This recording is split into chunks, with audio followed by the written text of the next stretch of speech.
طالبان ته د ایراني قمندان خبرداری وایي موږ په پوله بندیزونه لګو او څوک د اعتراض حق نه لري. جزئیات هم دلته وګورئ او چینل هم سبسکرایب کړئ.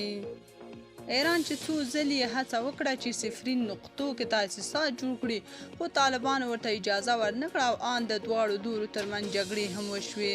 اوس ایران بیا غواړي چې په تاسیساتو کار شروع کړي. د ایران د ځمکنیو ځواکونو قمندان کیومرس حیدري پر پوله د بندیزونو د لګولو پر وړاندې د طالبانو د نیوکو په غبرګون کې وویل غواړو پر پوله بندیزونه سخت کړو او هیڅوک نشي کولی اعتراض وکړي.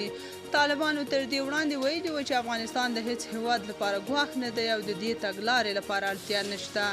تر دې وړاندې د طالبانو ویان د ایران د دغې تګلارې په اړه سیمه ییزو رسنیو ته ویلي و چې دغه ګام باید د دواړو غاړو په ګډ تفاهم سره ترسره شي. ذبیح الله مجاهد ویلي و چې د ایران په ګډون هیڅ یو هیواد ته د افغانستان لخوا ګواښ نه پیښیږي او په اوسنیو شرایطو کې د دغه کار لپاره اړتیا نشته.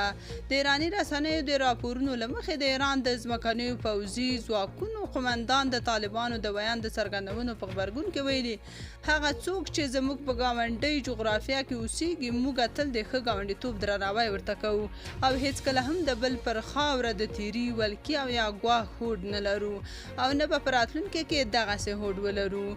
کیومرس حیدري زیاته کړه دا په ټولو هیوادونو کې عامه ده چې په خپله خوښه او په خپلو تګلارو سرحدي خنډونه جوړ کړي او هیڅوک نشي کولی اعتراض وکړي چې ولې مو زموږ پولې ته نږدې دغه کار کړی.